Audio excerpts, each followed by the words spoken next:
Chilean architect and installation artist Alfredo Jaar joins a long-standing legacy of Latin American artists whose artwork carries a strong and clear political message. Jaar's work is global and focuses on various social and political issues that plague our modern world, some of which include the imbalance of power between developed nations and developing nations, political corruption, and military conflicts. Through an analysis of some of his most important installations, I hope to show the continuing of this legacy of political art, paralleling the works of Jacobo Borges and Cildo Morelos. First, I'd like to give a brief biography on Alfredo Jaar to give insight into his refined and deliberate artistic vision. He was born in Santiago, Chile in 1956 and attended the Instituto Chileno Norteamericano de Cultura, Santiago, and the Universidad de Chile in Santiago. He left Chile in 1981 at the height of Pinochet's dictatorship, soon after obtaining his architecture degree. He settled in New York in 1982 and resides there to this day. It is perhaps his experience living in Pinochet's oppressive military dictatorship that sparked his interest and lifelong passion to convey social and political issues through his art, which he could freely do once outside of Chile. Jaar considers himself a site-specific artist, influenced heavily by events around him. Quote, "I always describe myself as a project artist. I'm not a studio artist. I do not create works in my studio. I wouldn't know what to do. I do not stare at the blank page of paper and start inventing a world coming from my imagination. Every work is a response to a real-life event, a real-life situation." Unquote. The first of these real-life situations was the 1 million Finnish passports installation of 1995. It was held at Kiasma, the Museum of Contemporary Art in Helsinki, Finland, as a social and political commentary on Finland's extremely strict immigration policy, which accepts a fraction of the amount of citizenship applications the government receives as compared to their neighbors. The 1 million passports, stacked one on top of another in an 800 by 800 by 80 centimeter configuration, represents the immigrants that were denied Finnish citizenship. Only about 4% of Finland's 5.5 million people are immigrants, a sad reflection of the Finnish government's stringent immigration policies. The passports were housed behind bulletproof glass since its high volume posed a security risk, and once the exhibition was ended, the passports were burned. Jaar's purpose of this installation was to show that, quote, "space is not just physical, it is also social, cultural, political. Studying the space, I tried to reach what we call the essence of the space. Then I combine that with the essence of what I'm trying to say. All these elements are incorporated in the program in which I have an objective," end quote. The essence of the space, in this case, was the validity of identity tied to passports. Immigrants seeking a new home, a new place, gain such validity from becoming citizens. Jaar creates a space where the possibility of citizenship can be seen, in this case through the bulletproof glass, but can't be touched, and repurposes material that is government property to do so.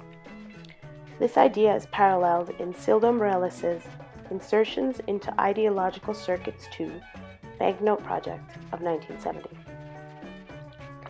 In this work, Morelos uses currency and devalues it by stamping it with phrases such as "Who killed Herzog?", referencing the murder of the journalist Herzog, who died in police custody. Morelos subverts the control of the government over these bills by marking them with his own political leanings, freeing them from traditional associations to the government. In Jaar's 1 million Finnish passports, the passports are representations of free social and political circulation and interaction afforded by Finnish citizens. But in this case, these notions are withheld from immigrants.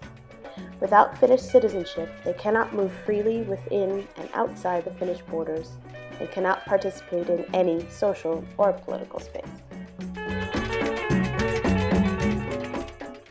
May 1, 2011 is another politically driven installation by Alfredo Jaar. May 1st, 2011 was an incredibly significant day in the war against terrorism.